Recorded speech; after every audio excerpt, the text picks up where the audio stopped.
Actually, for that matter, it's both same health filters too. I believe so. So with this Lisa? one, Yes. this one you can sign here. Okay. You sign a date, so we used it last year. And I just keep using it. Perfect. Yeah, you got it. Depends on how far you want I to push just data it. right next to Yep. it. Theoretically, it's fine the way it is right now.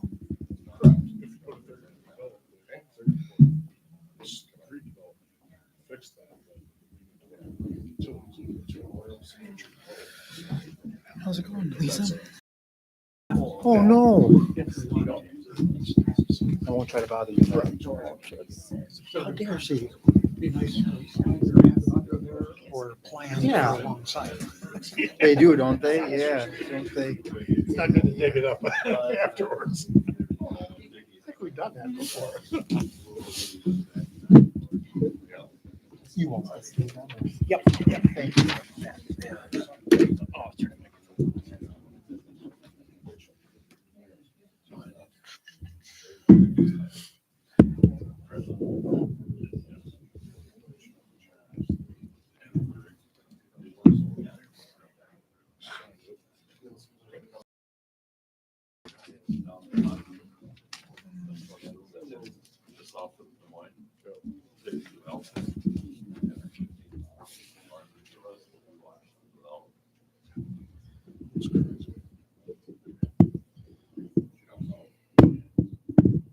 So we're on the assessments. I didn't get anything from them. Okay.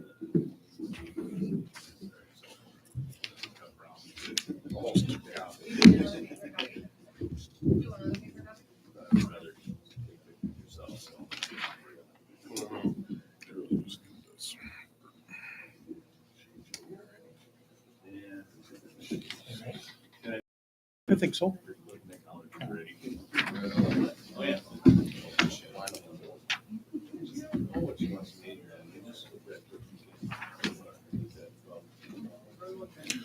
Hopefully nothing blows Italian, so I don't have to deal with that.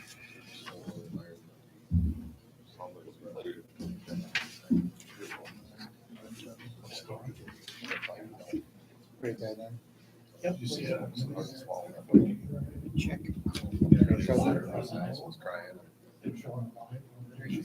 No. Yeah, we'll talk about that next year. You want me- Yeah, we have, because we have Jesse and Tony right now. Okay, But it takes it's like 2 hours. okay. Yeah, no, Yeah, Tony and Jesse right now. Yep. We need one. One. Yep. Because remember last year we were scrambling about Tony.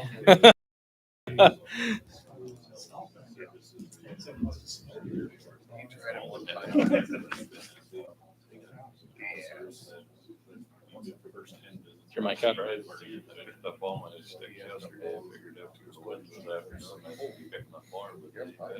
Nope, it's not on.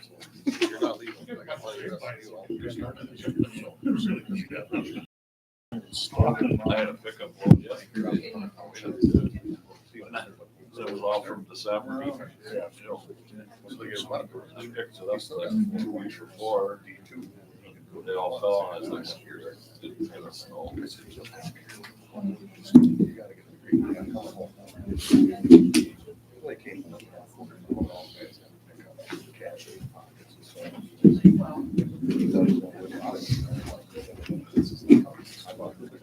It might look great on the surface before it's out. Long term, it can be that way. Exactly. I'm not saying we don't get comfortable with stuff in the area. So he's gonna have Russell. Yeah, I have it on those days. Well, exactly. I did that. You can do the muscle, you can do the ball. Yeah.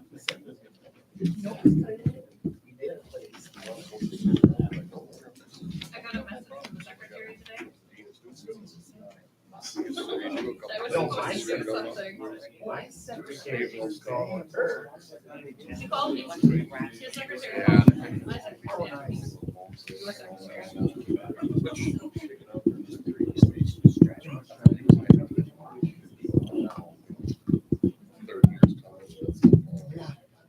gave mine to Greg. Is Greg gonna be gone No, tonight? Craig's got it. Okay. Yeah, hold, I guess, turn it on. I get a bunch of batteries here if you got time.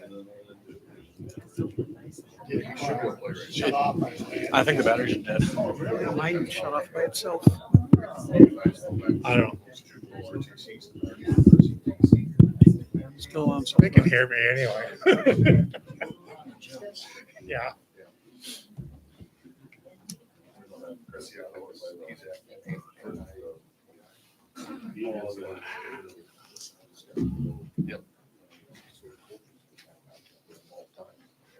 Just remember, if you want them to hear you, you gotta get your mouth right up here. Yeah, Or just talk loud. remember, well, Geeson was up there last time. Is he here? No. He was up there last time. You could barely hear him.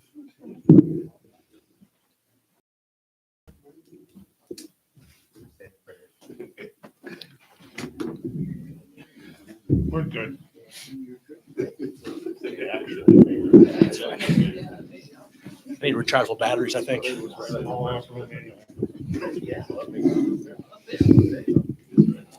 All right, we will call the meeting to order. We have an appeals. So I'll let you introduce yourself and Perfect. You just want me to go through the presentation at the same time, or sure. you want to jump into appeals right away, or how do you want to? Why don't you do your presentation first and then we'll see if there's appeals. Okay, perfect.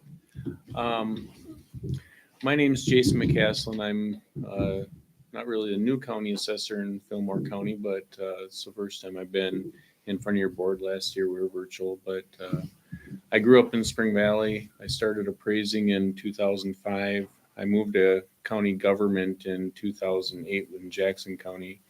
In February of 2020, Fillmore County called me, engaged my interest to come back home to work.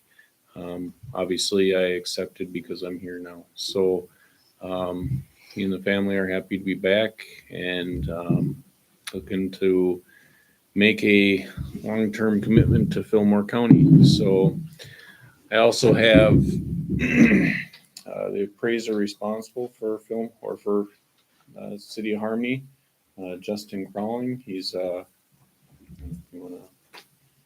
So I'm Justin. I just started here with the assessor's office here in the fall. I've kind of been all over the place here, but my interest kind of brought me to Fillmore County recently. Just moved back home from, I was in the military all over the world, I guess. I did a stint over in Afghanistan and decided to come back here into the Spring Valley Township area and move into my parents' place. So that's where we're at. And I am the appraiser responsible for Harmony Township and the surrounding area up into Preston too as well. So I guess the floor will probably go back to me here once we get to the appeals and we can discuss what we have so far. Thank you, Justin. All right, so first, the first time I present in front of a new city council or township board, the presentation is a little more educational. I feel it's necessary for you guys to understand some of these concepts in order to understand what we do and the purpose of our role in county government. So I know you guys have an agenda in front of you, so I'll try to get through this as quick as possible. Are we on Facebook again? Trying our best, yep. Okay. Could you pull the mic a little closer? Because sometimes even though we can hear you in the room, they might not. Okay. All right, so first, the assessor's role in the property tax system. We're not singling anybody out when we come to your property. We're not picking on anybody. Basically, our role in county government is to make sure that the property tax burden is distributed as equitably as possible. We are required to physically inspect property once every 5 years. The big things to recognize is that if you see your value increase, the jurisdiction is not gaining more revenue. And if you see your value decrease, none of the jurisdictions are losing revenue. It's just a redistribution of where the taxes are allocated. And I'll get into more of that presentation. While your property is physically inspected once every 5 years, we are required by statute to value your property every year. So you may not see an appraiser at your property and you may not do anything to your property, but you could see your property's value fluctuate, it can go up and down. And that's because we are governed by the Minnesota Department of Revenue, and checks several statistics that we have to meet on an annual basis. The big ones are the median ratio, coefficient of dispersion, and price-related differential. So the median ratio, every time there's a sale of a property, we take the estimated market value and divide it by the sale price, and that's called a sale ratio. Ultimately, that's the foundation of all of our assessment statistics. And the median ratio shown here is just as it is. It's the middle of the sample set. And we have to make sure that that is within 90 to 105%. So if the median ratio comes in above 105, we have to lower values. If it comes in below 105, we have to increase values. Coefficient of dispersion, this in my eyes is the most important assessment statistic because it's a measurement of how good our assessment is. And the best way that I've always found to illustrate this statistic is this firearm example. You go pick up a new rifle and you take it out to the range to sight it in, and you're hitting all over the bullseye. You don't really have a good idea how to adjust your sight to get on the bullseye. That's equivalent to a high COD. Now, conversely, if you're grouping it tight, but you may not be hitting a bullseye, you have an idea of how to adjust the sight to get on the bullseye. And that's equivalent to a low COD. And it's the same thing with assessment statistics and sale ratios. When you start to see those sale ratios spread out really far from like 40% to 140%, for instance, that's an issue that we have to address. We have to get that dialed back in. So. And the last one is the price-related differential. This is a measurement of vertical equity. And essentially what this one does is make sure we're treating low-value properties consistent with high-value properties. In the example you see on the screen there, you can see that the median ratio of that sample set is compliant at 100%. If you were to calculate the coefficient of dispersion, that would be compliant. But you can see that there's a definite trend of favoritism to the higher value properties based on the sale ratios being developed by those example sales there. In that situation, that's where we would address that compliance with an adjustment to the higher value properties and probably leave the lower value properties alone, or maybe reduce them slightly to get that trend line perfectly horizontal. And that's just taking a percentage and upping the values of all of them, the higher valued ones? Yes, usually in that situation, I would feather the adjustments. So at a certain point, and that's where the fun starts to come into play, so to speak, where identifying exactly where the pivot point of that trend line is and making the necessary adjustments to achieve that horizontal line.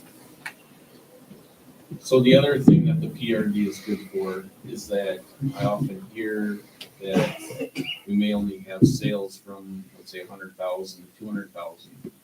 Well, as I already discussed, we're required to value every property regardless of its value. That's from $1 up to $1 million or even above that in some cases. So even though we may only have sales from 100,000 and we have to value those properties going beyond the threshold of our top and bottom sale, this PRD gives us confidence by illustrating that our appraisal model is working as anticipated. Essentially what I mean by that is when we're treating low value property and high value property consistently, we have assurances that as we progress up and beyond sale, that our values would be equitable to market activity if that PRD is at a compliant range. Time adjustment. Normally this would just get a short little blip in this presentation, but due to the level of inflation that's been going on, not only in Fillmore County, but in the region, across the country, this is pretty significant this year. And most jurisdictions, we're calculating up to 15 to 18% inflation annually. So that's about 1.5% per month. While I do calculate that time adjustment, just to confirm that it's valid, the Department of Revenue actually distributes that adjustment to all the counties to make sure that it's being applied equitably. And then when our final assessment statistics are calculated, they incorporate that time adjustment into the sale prices. So essentially with the time adjustment, what it does is that our sales study runs from October 1st through September 30th of the following year. But the date of our assessment is January 2nd. So essentially we have to make everything happen on January 2nd. So if the sale happens in October or June or April, we have to time adjust that sale forward to January 2nd so that that sale price is reflective of what it would look like on January 2nd. And especially in an inflating or deflating market, that becomes even more prevalent. With 1.5% inflation per month, you buy a house in April, it is definitely worth more money in January than it is in April. So, and then I put a real simplified version of the calculation, sale price times time adjustment times number of months between the sale date and the assessment date. It gives you your time adjusted sale price. So moving on, this is the City of Harmony sale ratios. And this kind of emphasizes a lot of the points that why we talk about those assessment statistics. As you can see, those sale ratios are pretty far spread apart. The COD in Harmony needed to be addressed and addressed quickly. And that's why my staff reappraised the entire jurisdiction. And that's why many of you saw, your property increase. Some of you may have saw your property increase by 5%. Some may have saw it increase by 50%. And frankly, some people may have even saw their property's value go down. There wasn't a consistent market adjustment that was applied to the City of Harmony because we had to address this coefficient of dispersion that was so far out of whack. Ultimately, yes, we have to get into compliance. The work that appraisal staff did brought the median ratio into compliance. The COD is much closer to compliance. There's still a little bit of work to do with that. And the PRD is something I'll focus on heavily for the 2023 assessment. This is an actual screenshot from the Department of Revenue's ratio print. It shows that the Harmony's time adjustment at just under 86% for residential. So that's why it had to be brought up into compliance for overall. One of the big things to notice here is that Harmony Commercial had a median ratio that was above compliance, and we had to reduce those values. So you can see on the very right-hand column, the final median after all adjustments were made, we're sitting right around 95%.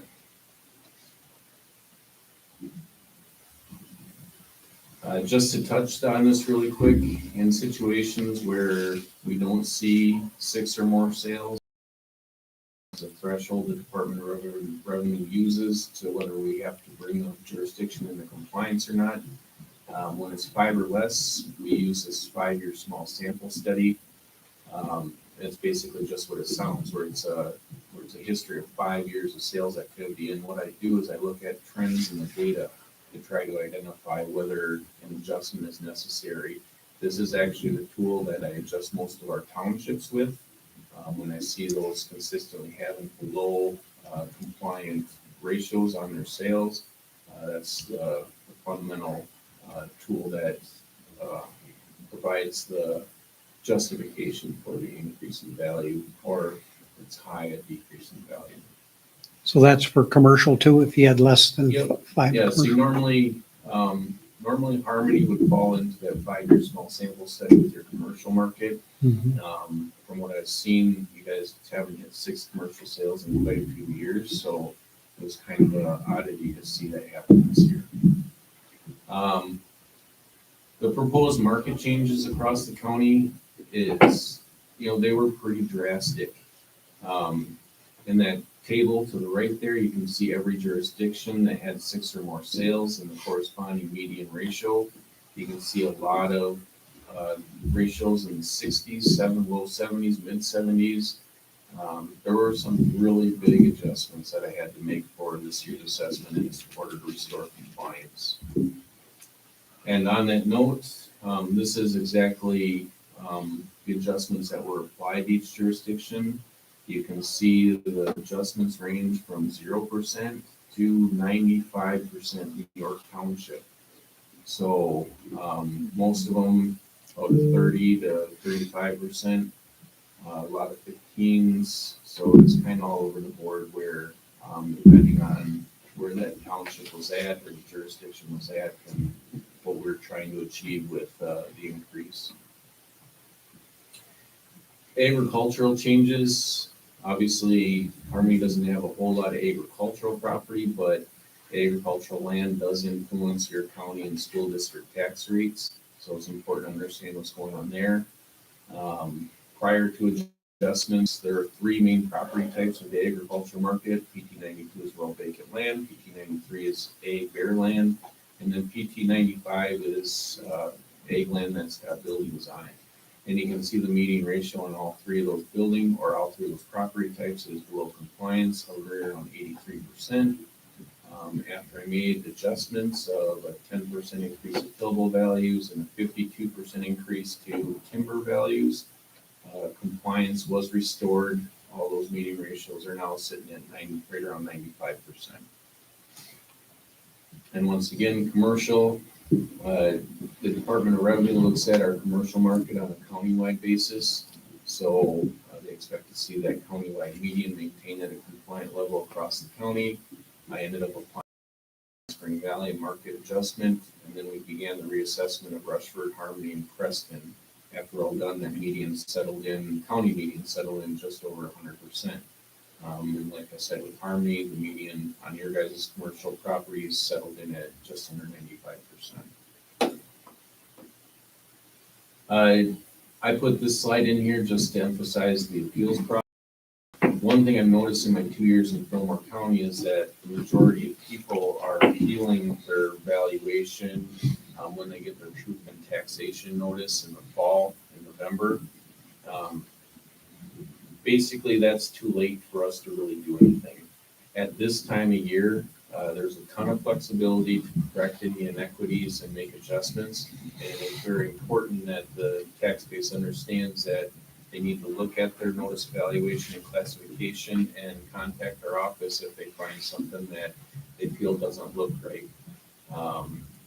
Obviously, with the different jurisdictions, there's local board, and then there's the open book option, depending on which jurisdiction you're in. But it's important to understand that once the County Board of Equalization adjourns in June, our hands get essentially tied on what we can and can't do. So it's important to stay attuned to what's going on with their valuation.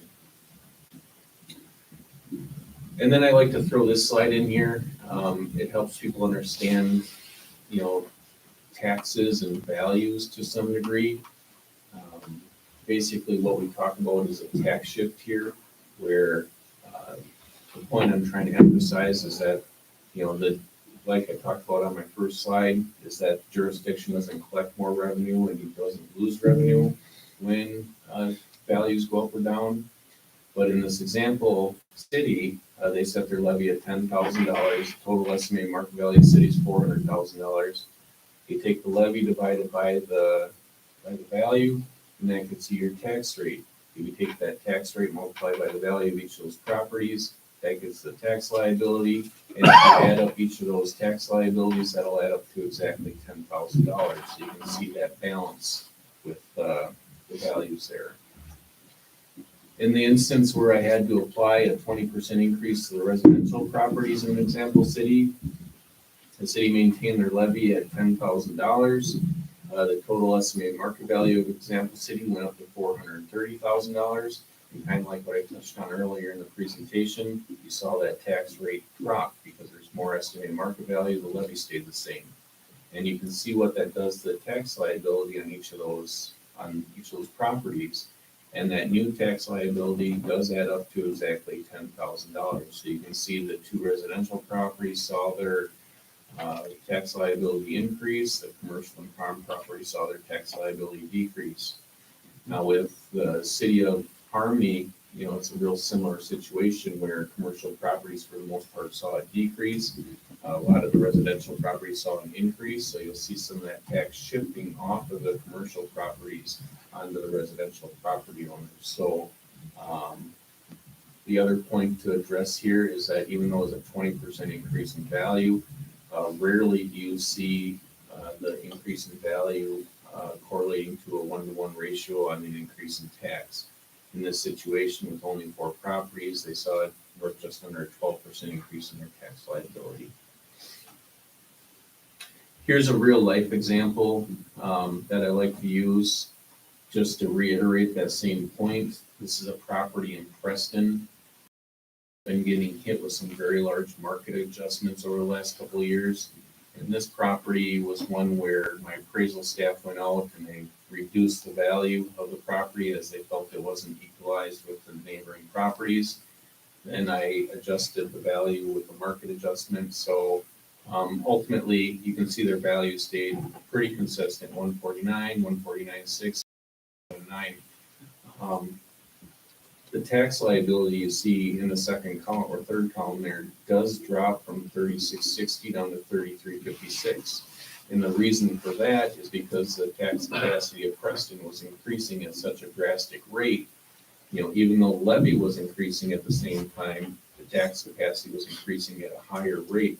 So you can see the tax rate of the jurisdiction actually dropped from 128 down to 114. So that's how that tax liability kept being reduced. This is a slide that a lot of jurisdictions like to see. It's a total estimated market value of the jurisdiction from last year to this year. You can see Harmony went from just under 87 million up to just under 100 million in total estimated market value. There's roughly a 15% overall increase in value. The county average was about a 12%. So you guys were slightly above average. This is commercial and residential. Yep, this is in the entire jurisdiction, commercial, ag, res, so. Can you go back to that one again? Yep. One more. Okay.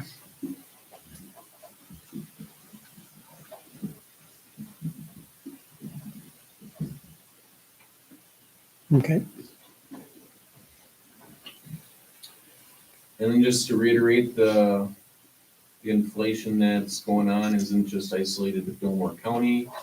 This shows the changes that were administered across the region. You can see Fillmore County came in at 16.4 overall change on res. Most of our neighbors saw 20%. Winona was down a little bit at 12 to 15, but right around that 15 to 20% was pretty consistent across the board. Oops.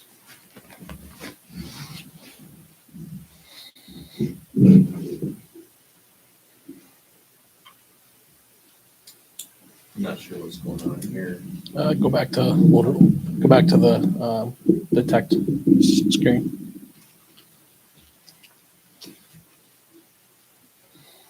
Wireless monitor. Okay, well, anyway, the last two slides are basically, I can just discuss them, it works fine, but this assessment data is available to anyone. Twice a year, we submit our data to the Minnesota Department of Revenue on April 1st and September 1st. If you go to the PRISM website on the DOR website, it allows you to filter out that data and you can see how much tax capacity or how much estimated market value is for any city in the state or any property type in any city in the state or jurisdiction county. And then we also have the Beacon website, which is a very big tool for property owners to go and review their property data. to make sure that everything is maintained correctly. It's important for people to take a look at that. We're undertaking a very large project called reassessing the entire county.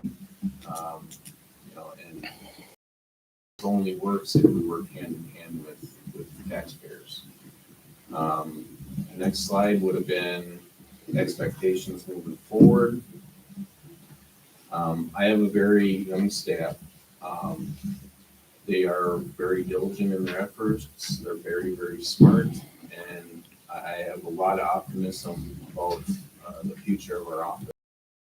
The big thing about how it impacts you guys is that with the new staff, I really emphasize making the data their own. I don't want them to, or Justin in a few minutes, to stand up and defend the value, saying that, Ron, measure this back in 2004, I'm comfortable with that. No, I want him to stand up and say, I was the one that put the tape on that wall. I'm the one that calculated depreciation. That's my value that I'm, justifying right now. So, the next change is that we are switching our land valuation methodology. It's from agricultural land, and we're going to move away from the ABC. And this is just pretty simple that I've never seen a sale bill that advertised a farm for sale. It said 20 acres of A land, 30 acres of B land, so on and so forth. It's either average CPI or average CER. The last thing is that we are switching to a new tax in CAMA. CAMA's computer has appraisal software next year. This will definitely make our office more efficient. It'll bring us into basically the 20th century. This software that we've been using is close to 40 years old now. Those people that understand computers don't see the AS400 too often anymore. It doesn't communicate well with their programs. So that's about it for what I had. Are there any questions?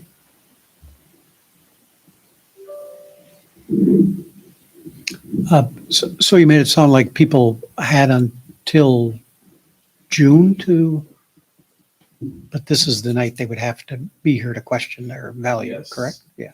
Then in a jurisdiction where you have a local board of appeal, the taxpayer has to appeal at the local level before they're eligible to appeal at the county level. This is it's kind of the second step. Most often, the taxpayer will contact their office for an informal review of the property before moving it to the local board of appeal.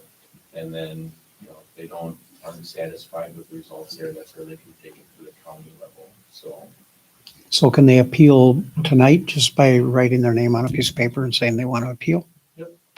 Yeah, actually, in some situations that works best.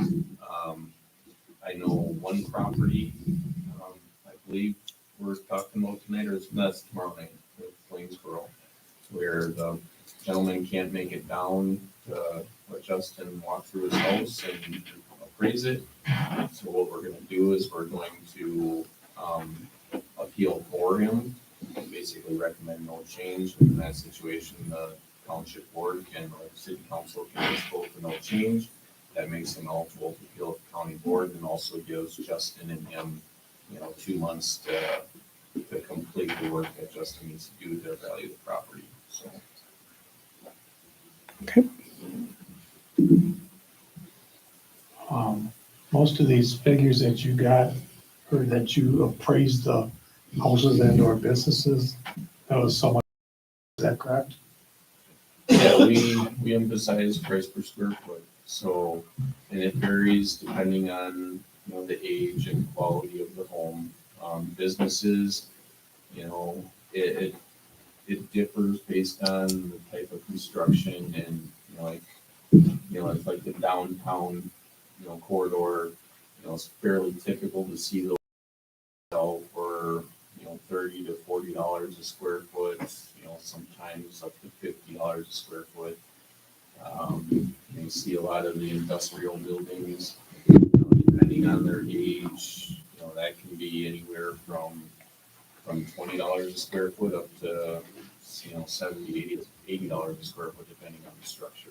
So, it's a pretty wide variety, but the tools I use for that is I have, basically a spreadsheet that has just a huge database of commercial industrial sales that I use to help support or supplement, especially in like Harmony where, there's not a big sample of sales where, based on what I see in other similar markets, I can confirm and verify that what's being applied here is equitable with market activities. So you use, say, $20 a square foot, you add and subtract from that, depending on the house or the stuff that it has in it, age.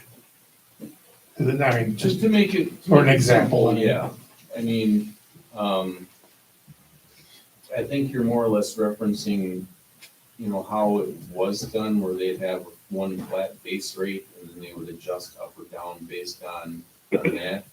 I tend to use a sliding scale that accounts for the contributory value of square foot. So obviously, if you have more square feet, the price per square feet is going to be down a little bit more than the smaller building.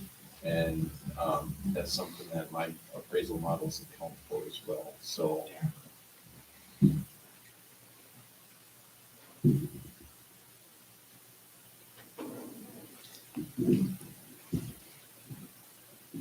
Any other questions? I don't think so. I know Justin has a couple of assessor recommendations that we can touch on, or if you want to take appeals from anybody in the audience that I'm completely open, however you guys want to proceed. Yeah. So would you suggest for appeals, they just write their name down saying they want to appeal? Or do we have a discussion now? Typically, because you guys do have the power to adjust values. Okay. So, most often in the situations that I've seen in my years as a county assessor is, the board will give them a chance to state their appeal. If you guys feel their case justifies an adjustment in value, then you guys can vote on that and administer that how you see is equitable. So. And if we didn't do that, they could still get their price lowered by, or their value lowered by an appeal process beyond that? Yeah, if you were to vote no change, that allows them eligibility to appeal at the county level. So. Because, well, the difficulty I've, we don't have the knowledge or the experience to make appraisals, and we don't, unless somebody came up with compelling stuff. It's like, here's my mirror image house across the street from my neighbor, and his is valued at this and mine is valued at that. Yeah, you're exactly right that, a lot of times people come to these meetings and